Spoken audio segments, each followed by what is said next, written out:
Hey, before we get started, just a heads up that we've got some awesome stuff on BJJ Mental Models Premium you probably want to know about. We've got some collaborative work with Andrew Wiltsey, with Margot Ciccarelli, and with John Thomas. At the moment, we're getting close to about 50 hours of premium stuff on there, and the library is always growing. Highly recommend you check it out if you haven't already. There's a free trial, so there's no risk. If you try it and you don't like it, I'll happily refund it because I'm pretty sure that you will like it. Hundreds of other people already do. Please do check it out if you haven't already. Premium.bjjmentalmodels.com. One more time, that's premium.bjjmentalmodels.com.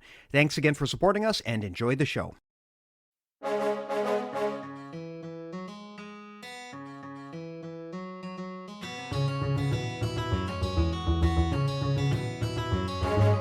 Hey, welcome to BJJ Mental Models episode 187. I'm Steve Kwan. BJJ Mental Models is your guide to a conceptual and intelligent jiu-jitsu approach. And if I sound a little bit different today, it's because I'm in COVID quarantine because I can't be around my wife and kid. I tested positive. They have not tested positive yet, so I'm missing them. But hey, that gives me an opportunity to talk to the listeners and talk to cool people like my guest today, Mr. Ryan Hurst. How are you doing, Ryan?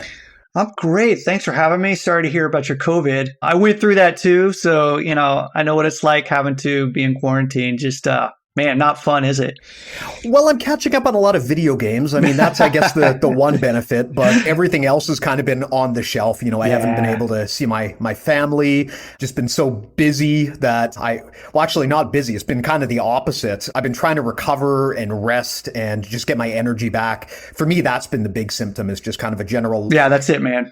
Yeah, my energy level has just been in the floor. So I'm hoping that it's going to come back pretty soon. But man, I am pretty hyped about this conversation. I've been wanting to have you on for a while, Ryan. Well, thank you so much. Yeah. You're most welcome. Now, with that said, why don't I turn this over to you and maybe give yourself and GMB a quick introduction? Yeah, sure. GMB Fitness, we've been around for over 10 years now online. It wasn't just something that we decided to do during the COVID thing. How we started was basically online. We were one of the few, if maybe not the first, online fitness companies in our realm, if you will. A little background about myself. I grew up in the United States, gymnastics from a very young age, competed until I actually finished high school. When I was in junior high, I got into martial art as well. So I would go to my gymnastics practice and then immediately after go to my martial art practice. That led me to Japan. And I actually came to Japan for college, university as an exchange student. I came over for martial art actually. So I was in judo and kendo. Actually lived with my instructor, which is called uchideshi. And then after graduating, moved to Osaka, which I'm still here in Osaka. I've been here in Osaka for over 25 years. Ended up working at a shrine, inside of a shrine here in Osaka at their martial arts complex. Worked there for 8 years. At that time, I had the opportunity to not only continue to practice my judo and my kendo, but as well, I got to sit in on all of the other martial art classes, help to interpret for the instructors there. It was really great to be able to do that. Continued with that, but at that time, I was also very involved with the fitness side of things. And so got involved with organization within the United States, ended up becoming their program designer, head coach, if you will, for them in designing the programs. And then during that time, actually, I met my current two business partners, Andy and Jarlo. We decided to start our own company called GMB Fitness. What actually started with GMB Fitness was that I was heavily involved in competition in judo. And so during one of my last judo matches, I was thrown and I had my shoulder torn out. And so I had to have reconstructive surgery. And at the time, I was about 31 years old, realized that I can't continue doing this, got to change up the way I do things. And we realized that, there's probably a lot of people out there who would prefer to train in a different manner. And so that kind of led us to create GMB Fitness. Started off with gymnastic rings because that was something I was very familiar with. Of course, growing up, being a gymnast, but we aren't gymnasts. We're looking at helping people to be able to move their body in a way that's going to be beneficial for them for the activities that they're involved with, whether that be, for example, Brazilian Jiu-Jitsu, whether it be stand-up paddling, or simply just playing with their kids as they get older. We're not trying to do more exercise. We're actually trying to figure out exactly what's good for you that's going to allow you to, just like I said, be able to enjoy whatever you're doing better for longer periods of time in terms of looking at the long run and longevity. So it's kind of it in a nutshell. So much more to say there, but GMB Fitness basically looking at using your body rather than using weights or things like that, and being able to, again, find what's good for you.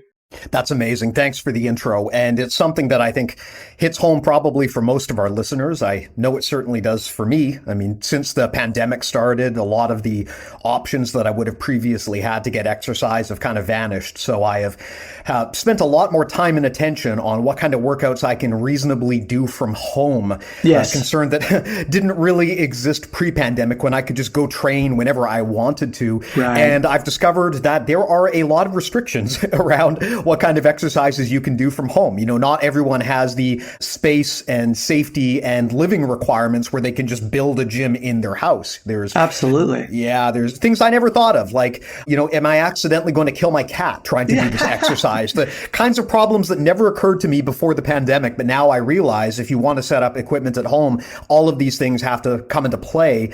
And so I'm always interested in programs that don't require a lot of equipment, that can be done solo, that can be done without a lot of space, that aren't going to lead to a noise complaint or that kind of thing because you're banging stuff up and down. So really awesome. And your program, GMB, when I pinged our Discord and asked for people in the S&C space who would be good to talk to, everyone said, you got to talk to Ryan from GMB. And you're actually in our Discord too, so you probably saw that message. I actually am. Yes. Yeah. So I was like, holy crap, that's pretty cool. Yeah. I mean, just what you said. And so I will say, going through COVID, it was very interesting to see all of a sudden, everybody decided to go online and create their own online program for training at home. And I'm going to be honest,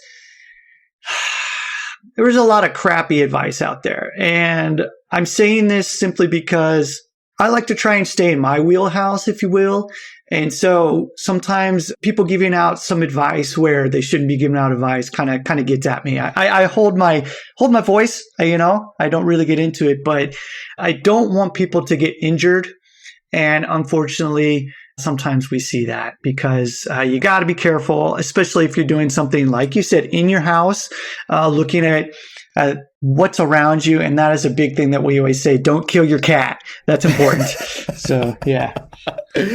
Yeah, it's interesting you bring that up, because I think that ties nicely into what we were planning to talk about today, which is just this problem in jiu-jitsu, especially, of maintaining, managing, and working on improving your range of motion. Yes. An issue that every grappler under the sun deals with at some point, because regardless of whether you come into the sport already flexible or not, flexibility is going to help you tremendously in jiu-jitsu, not just from a performance standpoint, but also from a prevention and a maintenance standpoint. Absolutely. Yeah, having a good range of motion is one of the best ways that you can reduce your likelihood of injury, and something that you probably know I'm passionate about. We've talked about on the podcast quite a bit. There's a lot of very preventable injuries that happen in jiu-jitsu. And I think a lot of it just comes down to we're never really taught how to train smart or safely. We're just taught to go in there and fight. And, the idea is after a few years, you're going to put it all together, but you might rack up some gnarly bone breaks or joint tears or something first. So yeah, with all of that said, what I'd love to do is explore this with you here today and just get your opinion on this. I know that Jiu-Jiteros love the GMB program, so maybe tell me a little bit about this and how your system fits in for grapplers who are working on improving and maintaining their range of motion. Yeah, sure, man. Would love to. So, I've been doing BJJ for quite a while now, and I just absolutely fell in love with it. Judo was my thing. And I'm going to be honest, any martial art can be hard on the body, judo especially. But it amazed me when I got into BJJ that a lot of the times that the way it's being taught in terms of, let's say, for example, the warmups, let's say, here, just do this movement, just try it. You just got to do it for years until you finally understand what's going on. Just something didn't resonate with me in terms of that. And what I'm getting at here is I do believe that if a person understands their body better and understands not just what they can do, but what they can't do, they can then work to improve their movement. And by improving that range of motion, by improving your strength in terms of your body weight strength and knowing again where you are with your strength, where you aren't with your strength, improving your flexibility, and more importantly, your control, which are the three components of GMB: strength, flexibility, and control.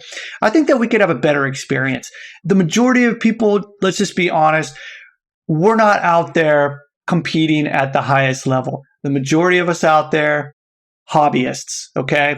We have jobs. We need to make sure that we can continue to support our families or whatever that's going on out there. And so when we go to practice, if we're going in there, balls to the wall every single time going hard, but we don't have the range of motion so that, let's say, heaven forbid, we're stacked.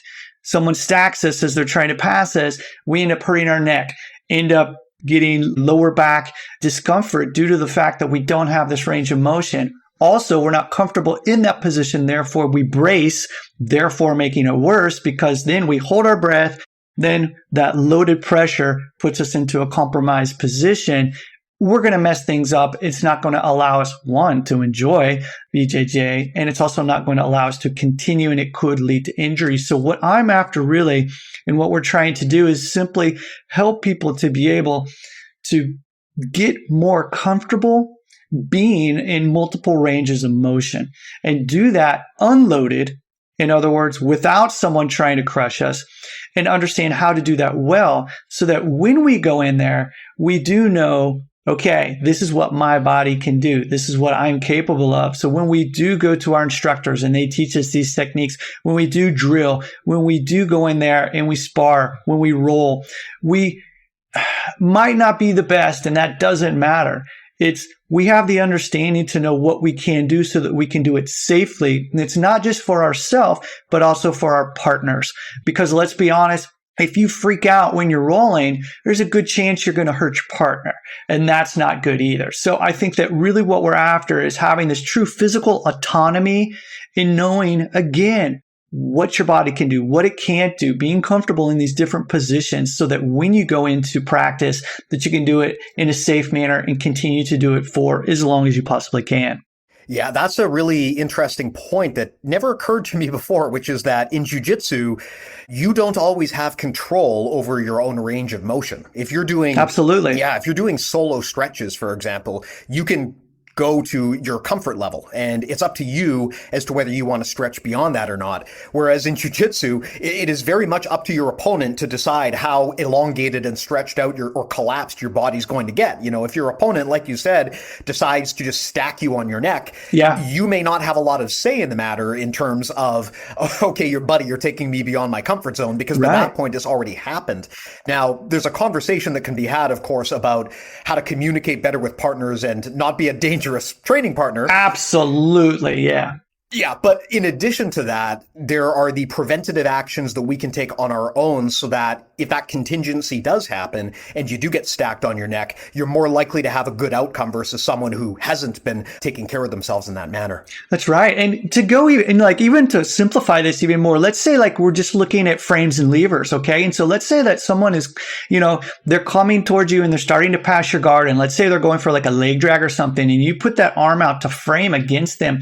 This might sound silly, but if you're not used to having load on your arms in that way, there's a possibility that over time you could actually injure your shoulder. And this is something that people don't actually think about. Even just posting your arm on the floor in order to create a better base. If let's say you're a butterfly guard player or something, you post that arm out and someone comes into you to start to pass your guard and you have your arm out to frame. I've seen people hurt their shoulders that way simply because they, one, don't have the range of motion. And the other thing, they don't know how to engage the ground properly. And I'm talking maybe like a white belt or someone like that. And so therefore they say, oh, you know what? BJJ is just so rough. I can't do it. I'm going to quit. And I think that's unfortunate. Another thing with that, whole other topic is maybe somebody rushing into to rolling too quickly before they're actually prepared and have an understanding of the concepts of BJJ and also that communication with your partner. Again, a completely different topic, but I'm just really looking at how can we go into the situation and truly know and have the confidence in our bodies first of being able to move well. And I think if we can look at it that way, and this is something you can totally train, especially by yourself, and not need machines and weights and things like that. Simply have a better understanding of how your body moves and can you get into certain positions comfortably.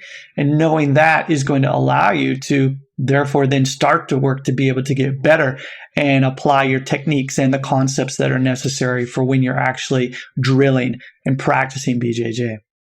Yeah, I love that you bring up the importance of things like framing and basing properly, because to your point, this is not something that jiu-jitsu people tend to talk about a lot. They'll tell you to do it. They'll tell you, get your base, get your frames, but they won't tell you what the difference is. How to do it. Yeah. They won't tell you what a good frame is versus a bad one. And I remember back to my white belt days where I would be trying to frame in the dumbest way possible, basically by just outstretching my arms like a zombie. Yes.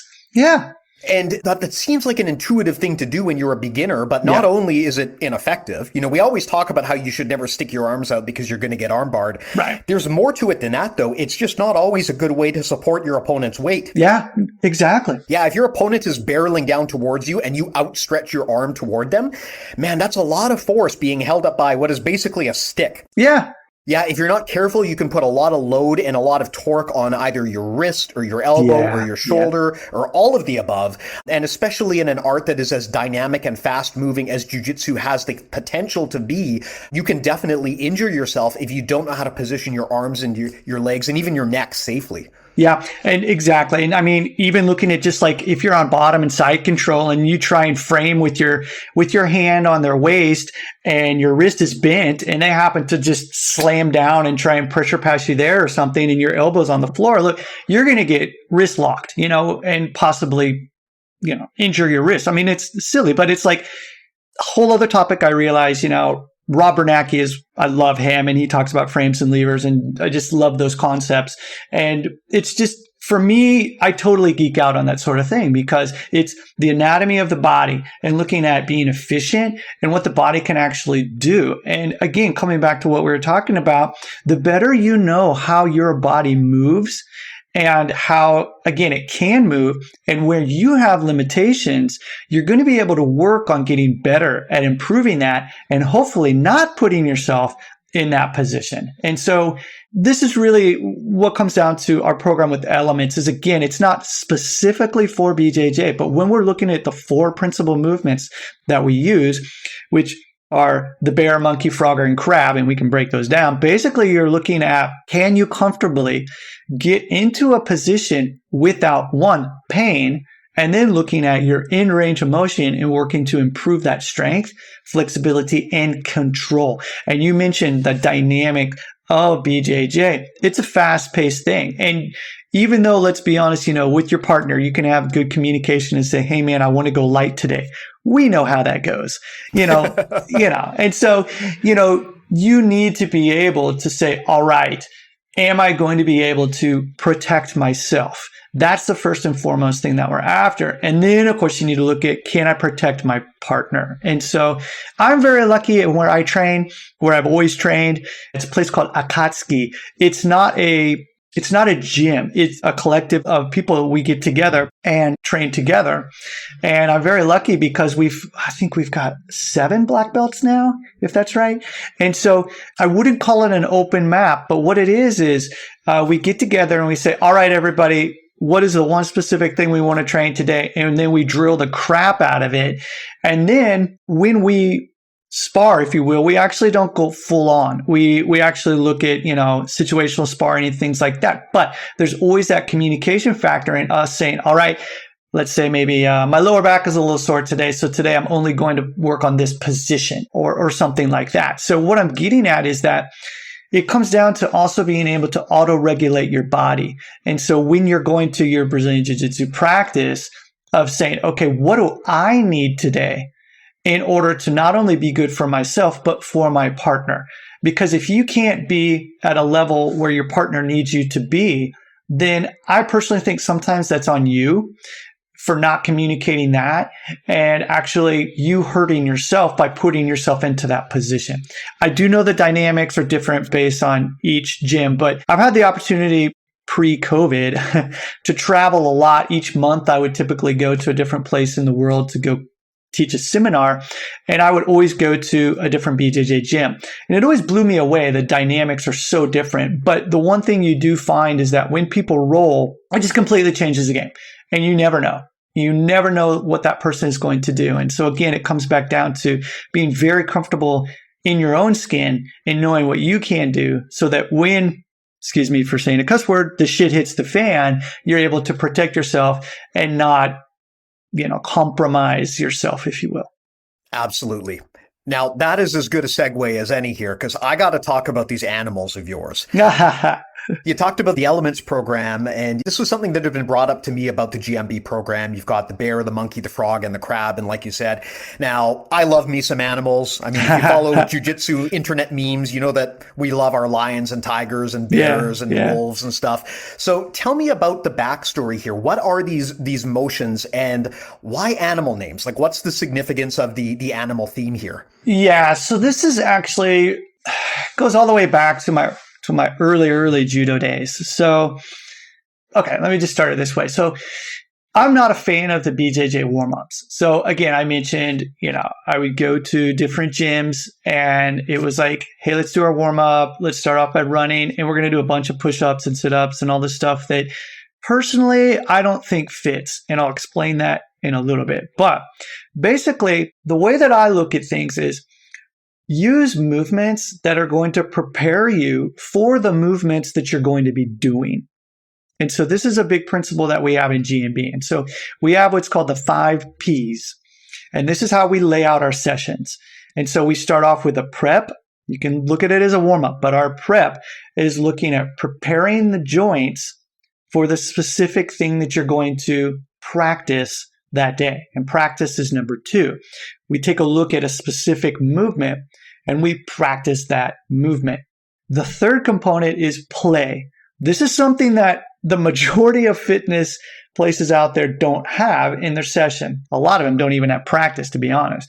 But play is where you're actually exploring a position. You're exploring a movement, but you're using a movement that you've already practiced and you're very comfortable with. And so what you're doing is you're looking at trying to go a little bit outside of that box. Kind of challenge yourself in a way that you haven't done before with the movement that you practiced. The fourth component is push. This is where the majority of people live. This is where it's a higher intensity and it can be thought of maybe as your workout in that session. And so this is literally where you push yourself. And so I can break down those protocols and stuff there, but I'm going to use the animal movements to do that here in a second. And the final thing is prep. Now, actually, the way that we set this up is kind of like from our martial art background. So it should be familiar for those of you in that you prepare yourself for what you're going to be doing that day. You practice by learning a new technique. Then you actually play by drilling a technique and trying new things that you maybe not have done before, that you haven't done before. Then the push portion would be actually sparring or rolling, whatever you want to call it, randori, depending on where you're from. Then the prep portion of that is where you look back at the session and you say, all right, how did that go? What went well? What could have I done better? What do I need to do for my next session? Now, taking a look at these 4 animal movements that we have in our Elements program, we start off by always assessing where we're at. We assess, for example, and we'll perform a movement that looks like a downward facing dog in yoga. But here's the key component and why it's different is that we're not trying to put ourselves into a position. What we're trying to do is simply get into a position and see where we're at that day. So we push our butt up into the air. We have our hands on the floor, our feet on the floor, hands and feet shoulder width apart, butt pushes up into the air. And all we're doing is we're saying, okay, what's going on in my body today?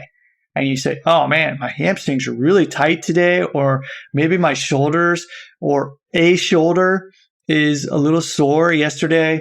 This guy put me in a really good, kimura, and I'm kind of feeling that today. And the thing is, you're just bringing awareness to what's going on in that position. And the cool thing about this is no judgment, no nothing. You're just trying to bring that awareness so you know where you're at that day. And then you can start putting that into motion. And putting that into motion is where you take that A-frame position, one hand forward, 1 foot forward, one hand forward, 1 foot forward. And that's the bear walk. What this is doing now is we're looking at the strength, flexibility, and control portion of this. I know it sounds like a super simple movement, but the thing is this is our basic foundational position that we're after in order to teach us to drive the hips higher up into the air, in order to help us to further improve flexibility, whether it be in our ankles, hamstrings, shoulder range of motion. Also looking at our wrists. We're also looking at lumbar, what's going on with a pelvic tilt. Do we have an anterior pelvic tilt? Maybe more of a posterior pelvic tilt. The thing is that really doesn't matter. It's just how do we feel when we're doing this movement? Then there are variations of this. For example, in order to further work on strength component of it, we can bend our arms slightly. This is the bent arm bear. I know, very original name. But basically what we're after with this is looking at more of the load. We're front loading the body. And by bending the arms and keeping the elbows pulled in tight, we're actually creating a good frame for our body. The base now that we have ourselves in is solid. We're moving around. And so what this is teaching us is how our lower body communicates with our upper body through the use of proper core activation. Are we able to continue to keep the elbows in? How are we placing our hands on the floor? When we load the front body, what's going on with our feet? We can then start to drop the hips towards the floor, going into different positions. For example, the twisting bear, which is basically where I teach us rotational positions. Similar to, for example, let's say you do a knee slice, you go through, you perform that knee cut, you start to get into kisagatame, the scarf hold. It's very similar to a position like this, but what we're doing is, again, not BJJ, we're looking at movements. Can our body comfortably maneuver through space? And when we're doing this, what is going on in our body? This is addressing the situation. This is the second thing that we're after and where we apply that. So we have the AAA framework. You assess the situation, you address what's going on, and then you apply the necessary protocols that you need that day. And that's just looking at the bear. We do the same thing with monkey. The monkey starts off with a squat. How low can you get into a squat? What's going on with your hips? What's going on with your ankles? Again, there is no good or bad. It's simply where you are that day. And what do you need to focus on? Might be that you can't squat down very much, and that could be due to a lack of range of motion in the ankles. It could be a hip issue. And the thing is then you can say, all right, what do I need to work on in order to improve the range of motion and maybe improve my leg strength? Maybe that's something you're lacking. And so you can use the monkey, which is a lateral movement where you're in the squat. You place your hands on the floor to the side. You load your arms, having them straight. You make sure that you're pushing down and away from the ground. You lift your hips and you hop yourself over. So this can also be very applicable to different techniques. And again, this isn't a technique for BJJ. It's simply looking at movements that can aid in giving you a better understanding of not only how techniques work and the concepts behind them, but how you can apply this as solo drills, if you will, in order to better help you move and improve your strength or flexibility and your control. Next one off is we have Frogger. The Frogger is also a squat, but we're further loading with the hands on the ground in front. So we have the knees slightly off of the ground when we're doing this. It activates the core more. What it does is it teaches us, again, rotational strength, because we can do a leg thread, which is where we take the leg through. Again, something similar to maybe where we're doing a knee cut pass, or maybe where we're going from the headquarters and we're doing maybe, for example, a leg weave. And so we need to twist our body while we have our hands on our opponent, in this case on the ground because we don't have an opponent. But what it does is it teaches us spatial awareness, where our body is in space, how we're going to move. Do we feel any discomfort? Do we notice anything that's going on in our wrists, our elbows, or whatnot? Are we making sure to keep our arms in a particular position, the goal of that day? Again, we're doing this in motion, so it's not just about seeing how many repetitions we can do as well. It's how well you can do each and every movement. That's what we're after. I like to say, make it pretty. I don't care how many repetitions you can do. I want you to do one single attempt. I don't like to say rep, an attempt of that movement and see how beautifully you can do that. And then try to do it again. And the more beautifully you can do that, that means you're going to have control over that movement. That means that you're going to be working towards having mastery of that movement. By the way, mastery doesn't mean that you do it and it's done. It's just like anything. When you learn how to do, again, let's say like a leg drag or a leg weave, as you progress through the ranks, as you work towards black belt, you're only going to refine that movement and it's only going to be getting better. And this is the same that we're after with these basic movements, if you will. The final movement is a crab.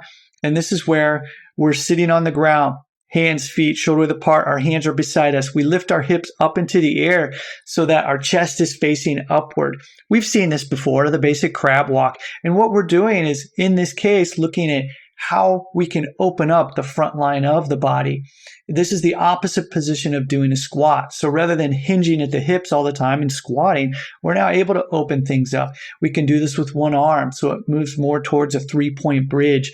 This is looking at us. How are we moving in space comfortably, safely, doing it in a manner where we're in control and we know exactly what our bodies can do. Again, so that when we go and we start to put this into motion where someone is trying to put us in a pretzel, we feel more comfortable. Again, I'm not saying that these movements are used in BJJ, but what it's going to do is give us better spatial awareness, better physical autonomy, so that it's going to allow us to see things that we might not have seen in particular techniques and concepts in BJJ that will allow us to just continue and get better.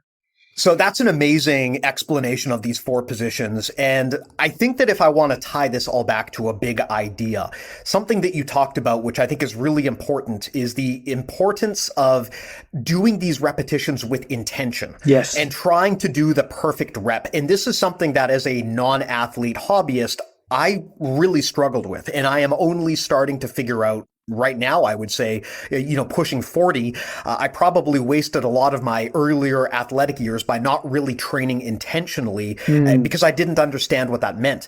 As an example, I would say that the way that most people in jiu-jitsu quote unquote warm up, like you said, I also disparage the standard jiu-jitsu warm up pretty intensely because it really doesn't have anything to do with the training that your students are going to be doing that day. Absolutely.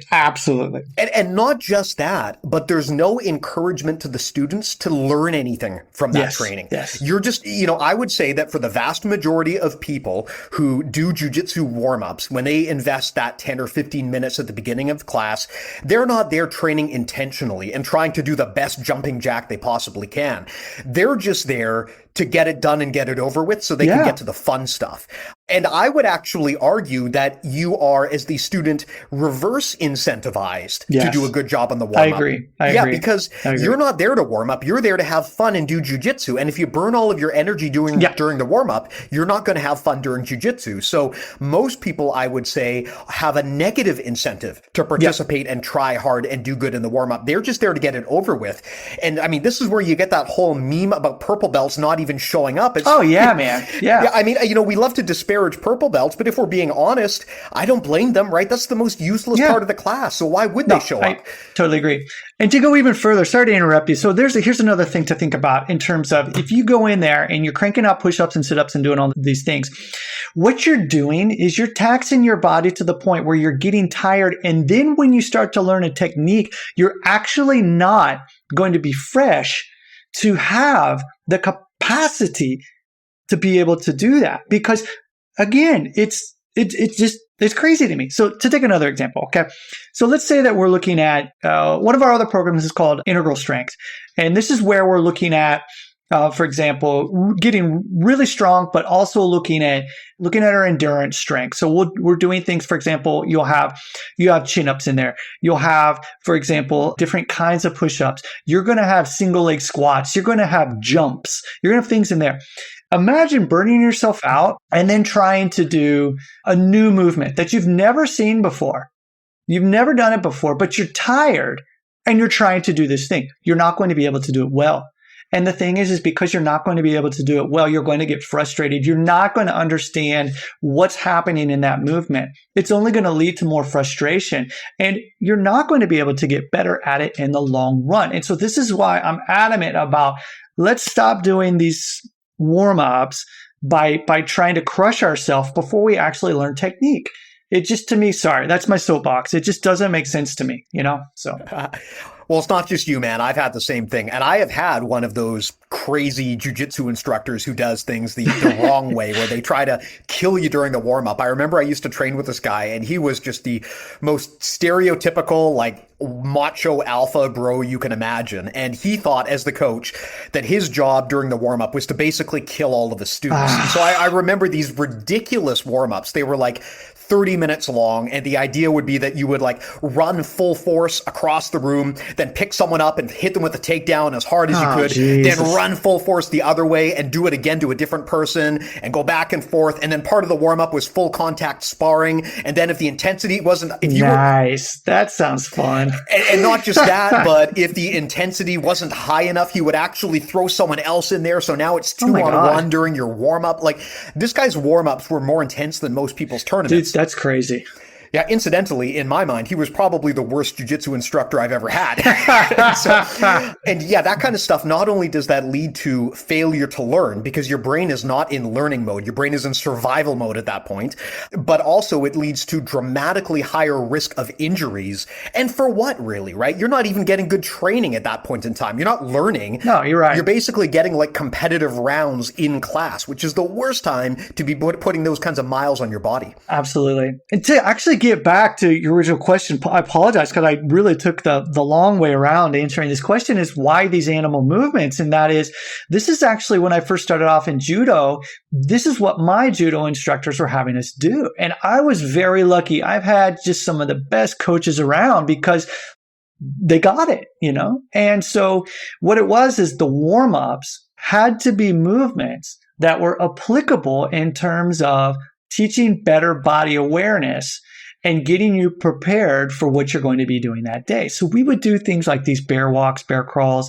Of course, we would have, the shrimping up and down the mat and things like that. But the thing is they were actually looking at movements that could be, let's say, related to what you're doing. Again, I'm not saying that there's specific techniques.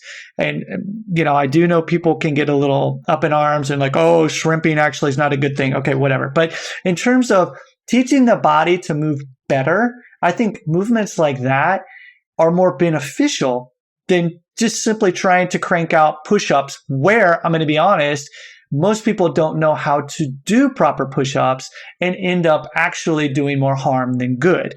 And so we would do these bear walks. There's so many different animal movements that we do, but this is pretty commonplace here in Japan. And so again, I was lucky. I actually trained at a couple of places. So I was at that shrine, of course, that I mentioned. I was there for 8 years, but I would also go to 2 other places to train. I got the opportunity. I was on the police judo team, not as a police officer, but as a civilian, obviously.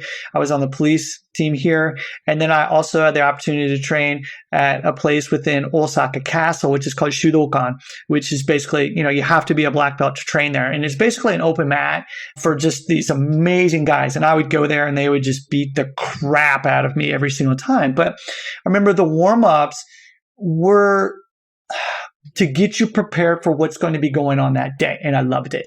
And so that played a huge part in the way that I look at things as well.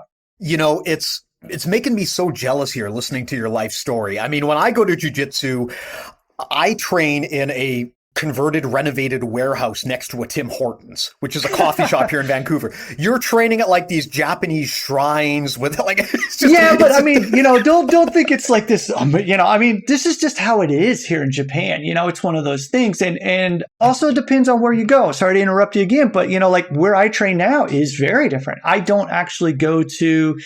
I do go to a martial arts hall, but that's a very common thing here in Japan. So let's say like the gymnasiums that they have over here also includes, tatami mats for judo, really nice hardwood floors for kendo, or maybe karate if that's what you're doing. And so you just rent that place out, and that's where our group trains. And so every Saturday we all get together and we go there, and it's great. But the thing is, I do know that it doesn't matter where you train, to be perfectly honest. My thing has always been how you train and who you train with.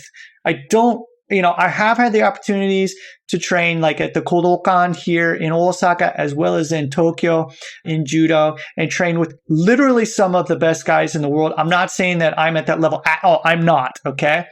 I am black belt in judo. I've been doing it for a very long time, but nowhere near any of that. I've been thrown and beat up by these people. But the cool thing is though, some of the people that I've had the opportunity, I think are the best instructors, aren't actually some of the top guys. It's some of the people who have actually taken the time to be able to look and break things down and say, okay, this is the concept of this.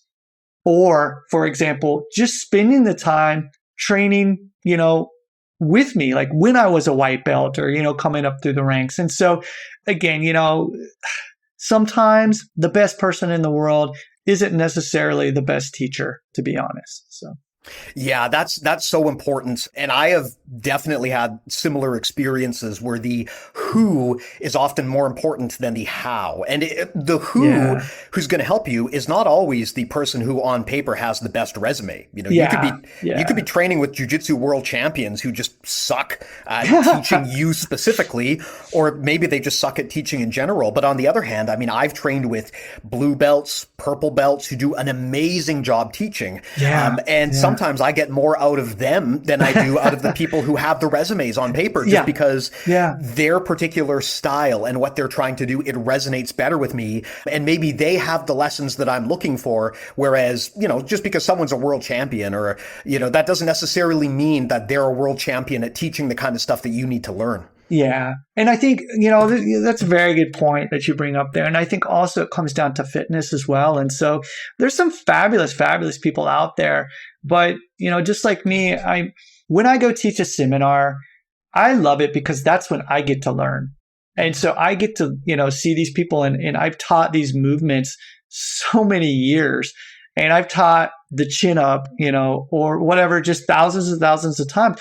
But the cool thing is every body has a different body, and I can always learn and see something new from that. And I think if we're always able to look at it in that way, what can I learn in this moment? I think it's a good thing. And I always tell, the people in GMB this too. You'll never have a bad session. You'll never have a bad practice if you learn something from it. And you can go in there and think, okay, I'm injured. My knee is beat up. I'm not going to be able to roll the way that I usually roll. Well, that doesn't matter, to be perfectly honest. What can you learn from that? And what can you take then and apply that in order just to make yourself a little tiny bit better? And I think if you can do that, you'll never have a bad practice, a bad session or anything. Yeah, that's a great point. I mean, sometimes injuries happen just as a fluke, but a lot of the time, especially at the more junior level, injuries happen because you moved your body in a way it wasn't supposed to be moved. Right. So if the lesson to take away from that is don't move your body like that again, well, you can take that lesson away and you can continue to train just by taking that movement out of your game. I mean, there's a lot of, especially at the junior level, compensation where people rely on athleticism or flexibility in lieu of technique. And if you do get injured, that can be an opportunity to start removing those dependencies on your game so that you're not sparring with your flexibility being your foremost attribute, but rather you focus on the technical side instead. And which leads to another point, which is something that I talk about all the time, is slow it down. Slow it down. And this is something that people have so much trouble with. It's difficult to slow down. I'm talking when you're drilling, when you're learning a new technique, when you're, even when you're sparring. Sometimes it's a matter of, okay, when do you need to be explosive and when you not need to be explosive? A lot of people are just explosive all the time, and that's where shit happens, right? And so, okay, slow things down in order to bring better awareness to what you're doing. Get really, really good at what you're doing and doing it slow. It'll show you where you're lacking strength, flexibility, control, so that you can work on making that better. So then later when you speed it up, it's going to be great. And I think if we can look at it that way, it's just going to make us better overall. And I'm trying to look at doing less in terms of movement wise, but go really deep into what we're doing so that we can have better understanding of that physical autonomy that I always keep coming back to. And the only way to have a good understanding of exactly how your body is moving is to slow down and bring awareness to what's going on. Yeah, I feel that, man. This is a challenge that I had when I got into weightlifting when I was younger, is I used to basically just look at the metrics. Yeah. All I would care about is how much weight am I lifting and how many reps can I do? And I would just constantly be trying to push that number up and up and up, even at the expense of proper technique. Yeah. And so what wound up happening was I would be lifting wrong because that was the only way I could lift more. So I thought I was doing this great job because I was making the number go up, but really I was just like taxing my joints and my skeleton, and I wasn't really lifting properly. I would have been better off if instead of trying to chase metrics and KPIs, I focused on just doing the technique properly. And so much of that comes down to slowing it down. And I know how hard that is for people in jiu-jitsu to do because look, it's one thing if you're doing yoga by yourself and you have to slow it down. It's another thing if some homie is trying to choke you unconscious, right? It's very hard to slow yourself down when you're under attack. But that is such a critical skill to pull yourself out of that fight or flight mindset and focus on using your gym time to learn to move slow and intentional and deliberately instead. Yeah, man. It's, coming back to when you're talking about like a bench press or something, if you even just look at push-ups and it's like, somebody's like, yeah, I can do 100 push-ups. I'm like, okay, how many of those do you actually do well? And they'll be like, well, my form starts breaking down at maybe like 20. I'm like, congratulations. You're basically training 80 crappy push-ups. And so what you're doing is you're training crappy form. And it's just that way. Even if you're drilling, and a lot of people just blow through that drill. They're like, okay, we're going to do 10 leg drags. And they're like, bah, bah, bah, bah, and like all of them look like crap, and they miss out on the concepts of, the base posture and looking at, what they need to actually do in order to make that position be successful live. And so, the way that you train when you're drilling is not the way that it's going to happen when it's actually under load, when you're rolling. We know this. And so you've got to make sure that when you're drilling that you slow it down and you know exactly what's going on. This is when you practice, right? And so then when you play with that movement and look at moving beyond, okay, if this guy moves in this way, what do I need to do in order to do this? That's where if you drill more and slow it down and do that, there's a higher possibility of you being able to pull that off when you're actually rolling. And so it's just the same way that we do and train in GMB, where we're practicing that movement and getting it so good that you can't do it incorrectly. And just doing one of those and just being like, I nailed that, and then trying to nail it again. Then you play with that movement. What if I move my hands in this position? What if my feet are this? What if whatever, and playing around with that. So you have such a good understanding of that movement that when you actually go and start pushing yourself, and we do this under time, let's say that you do like a bear walk for a minute, at a level where you're just really pushing your strength endurance and making, the chassis better, if you will, so that you're increasing your lung capacity, further increasing your strength, flexibility, and control under load. It's going to be applicable for when you go back and apply it to whatever activity that you're doing in your life. Now, let me ask you something here that ties into that. We talked earlier about how a problem with the way that jiu-jitsu people train range of motion is that they try to cram it into the warm-up. So honestly, most of the time people look at it as a means to an end. They're not there to learn range of motion and to learn how to be flexible. They're there to endure the warm-up so they can get to the stuff they really want to do. It's like how, my kid never wants to eat dinner. She wants to eat dessert. And so the dinner is just a means to an end for her to get to the dessert, right? She'd skip the dinner if she could. And for a lot of people, I think they have the same problem when it comes to how they look at that warm-up. So they're not there when they're doing their range of motion training to improve their range of motion. They're there to kill 10 minutes so they can get to the fun stuff. Right. And a lot of that, I would argue, is just purely psychological and probably has to do with the way that people frame things in their mind, right? If not for the fact that dessert was on the table, they would be totally happy with their dinner. But because they know that dessert's coming, they want to skip dinner as fast as possible. And so my question for you is it even possible or productive to get good range of motion training in a jiu-jitsu class like that? I mean, are people always going to resent the range of motion training because they know it's in the way of their jiu-jitsu? And would they be better off if, rather than trying to cram these two things into one class, would they be better off taking range of motion classes completely separately from their jiu-jitsu?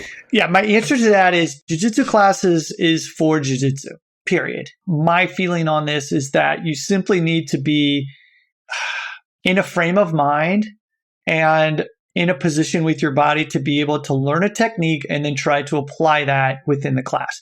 I don't feel that Brazilian Jiu-Jitsu class is there for conditioning, and I don't feel that it should be used for trying to improve your range of motion. Now, what I do feel is that your conditioning, your flexibility, and mobility work should be done outside of class. I think that's very important. And the reason for that is, for one, what you said, it's you're wasting time. Let's just be honest. Let's say that the typical class is an hour. I don't know, but let's say it's an hour, okay? You're paying money to go and learn Brazilian Jiu-Jitsu. Be prepared so that when the class starts, you can go. So that you show up a little bit earlier, you do a prep warm-up that's specific for you so that you're ready to go for that class. I personally think that's how we should be looking at this. The trouble is the majority of people don't know what to do.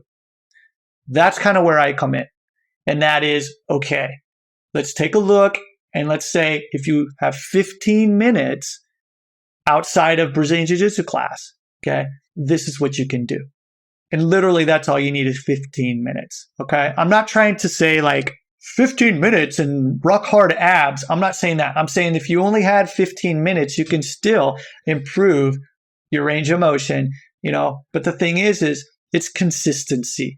It's like anything. If you go to class and you learn a triangle setup and you learn it once and then 3 months down the road, that comes back up in class, you're never going to be able to do it, okay? It's a matter of being consistent and doing something in a way and figuring out how you can be consistent. This is the most important thing. It's not doing more. It's about taking a look at exactly what you need and just doing that and then continuing to do it. So, for example, this is where our elements or one of our, mobility program can come in, where you can literally select inside the platform, 15 minutes, here's exactly what you do today, and you just do it. And by doing it, you're going to improve your range of motion. And that's an important thing. So there's no guesswork. That's what we don't want. You're assessing what you need. You then address the situation. And then the application of that is you go through that program. Now, by doing that, again, it comes back to the fact that even if there are warm-ups in your Brazilian Jiu-Jitsu class, for one, you're going to actually be better at performing those warm-ups, which means that your gas tank is going to be bigger. It means that you're going to have the ability and the capability to be able to do that so you're not gassed for when you actually start drilling. Plus, the other thing too is your frame of mind is going to change because you understand that, okay, this is just a part of what I have to go through in this class. But because I've been working outside of class, I also have the things that I need. And that's important because a lot of times the things that you do in the warm-ups in Brazilian Jiu-Jitsu, again, aren't the things that you need, like addressing your tight hip flexors, addressing the lack of ankle mobility that you have, addressing your shoulder and things like that, which you have to address specifically. And again, that's where we can help out with GMB. Well, let me ask here then, because it sounds like there's a lot of stuff here which is very actionable, but in terms of the first step is often the hardest. If you had a magic wand and you could make everyone in the jiu-jitsu community do just one thing to improve their range of motion and optimize their training, what would you have them do? Absolutely. That's simple for me. I got to be honest. I mean, simple but not easy, okay? I would look at how well can you squat? Can you get, and I'm not talking like weighted squat. I'm talking a simple body weight squat. How well can you squat down to the floor and then get in and out of that position in as many different ways as possible? So for example, just squatting down, then let's say put your hand on the floor, sit on the floor, and then get back up into the squat. And let's say move forward, go forward without using your hands and then get back into a squat. Let's say from a squat, lie down on the ground and then get back into a squat. I think that by being able to do that sounds simple, right? But again, it's not easy. This alone is going to show you a lot of things. Like, oh my God, I thought I would be able to do that, but I can't do that. Okay, fine, that's cool. All right, let's work on helping you to be able to do that. Because if you think about it, you're going through so many different ranges of motion, but using your hips when you're rolling, okay? It could be going from a side position. You're going to be going into mount. You're going to be rolling, getting up on your knees. You're going to maybe standing up. And there's so many different things happening. But I think that the better that we can improve our squat and getting in and out of that squat, the more things that we're going to be hitting in our body, like the ankles, like the hips, lower back, as well as using our hands on the floor, similar to when we're posting and things like that. That in itself can be a great thing. And as a matter of fact, I just posted a video yesterday, which is called Walk into Squat on our YouTube channel. And it's walk into squat with another movement that I call Around the World. I think that movement in itself, a lot of people look at that and they're like, oh, that looks super easy. But like actually spending time doing that thing, oh my God, it hits so many different places in your body. And that itself can be a fabulous warm up. Show up to, your BJJ class just a couple minutes early to be able to practice that walk into squat and Around the World. That could be good enough to warm you up for that day, to be honest. So anyway. It's funny. I remember the first time I tried a goblet squat with a kettlebell. I've never used kettlebells before, and I saw the instructional for it. Like, this is such an important movement to do. And I remember thinking, Dan John, yeah, this is like a grandma exercise. These kettlebells don't weigh anything. It's not going to be a problem. Man, I couldn't walk for like a week after doing that. I couldn't believe what a workout I could get just with something that really maximizes your range of motion while you're lifting. Absolutely, yeah. It's crazy. And this is, again, coming back to the thing is, I do think that, strength, as far as weighted strength, super beneficial. If you want to be like as strong as you possibly can, you got to lift weights. If you want to be as big as you possibly can, you got to lift weights. But if it's a matter of being able to move better, then, well, I got to be honest, you got to learn how to move better. It's like being able to get into a deep squat, being able to, move around and roll around on the ground without another person is something you need to be able to do first. So that's why I recommend that. Amazing. Well, before we tie this up, Ryan, we covered quite a bit, pretty comprehensive chat, but was there anything you wanted to bring up here today that we didn't talk about so far? No, I could talk forever, but I just, want to bring it back to find out what you need. Find out what you need. And a lot of us don't. And so, something you can do, just go check out GMB Fitness and first check out our YouTube channel. It's all free. I don't want you to buy anything until you actually try the stuff out and see if it's going to help you or not. And just go to the YouTube channel, check out some of the stuff that's on there and just say, hey, what do I need? And then slow it down. Slow things down. Bring awareness to what's going on in your body. I think that can be one of the most beneficial things you can do. Awesome. But let's say that someone checks out that YouTube channel and they do want to take it to the next level with you here. How do they sign up for GMB? Yeah, just go to gmb.io and put your email in there, and then I'm going to spam you forever. I'm just playing around.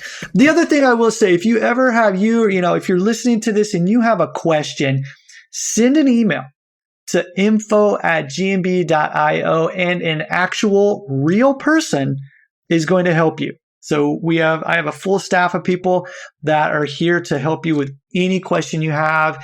And it's a real person, not just a call center located in Mumbai or somewhere. So, yeah. A real person. Do those still exist? I tell you what, it's rare, but yeah.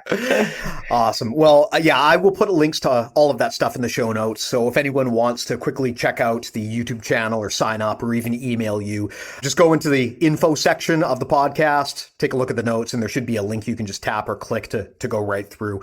But thanks again for the plug. And I think, I think it's awesome that you don't want people to sign up and pay you out of the gate, but I sure as hell do. So for everyone out there who wants more BJJ mental models, the best way to get that is premium.bjjmentalmodels.com. It's awesome. There's a free trial there. I highly recommend everyone check it out. We're trying to basically create the master class of jiu-jitsu. There's a ton of services out there that get into the nitty-gritty how to do things in jiu-jitsu. We're not like that. This is not a video instructional database. It's basically a series of long-form conversations with people who are frankly far smarter than me. So please do check it out. There's also our awesome community, and as well, if you're a member, we will do rolling footage for you. So send over your rolling clips, and we'd be happy to break it down. Again, that's premium.bjjmentalmodels.com. Really appreciate it if everyone checks that out. And again, there's a link to that in the show notes as well. So with that said, Ryan, thanks a lot, man. I thought this was a fantastic chat. I really appreciated this. Thank you so much. I appreciate it too. And I hope you get better soon. And you know, the rest of your family who does have COVID, hopefully they're going to be doing better soon too. So awesome. Well, thanks a lot, man. I really appreciate it. And of course, to everyone listening to us as well. Appreciate you guys and girls as well. And thanks so much for the time and attention. Talk to everybody next week.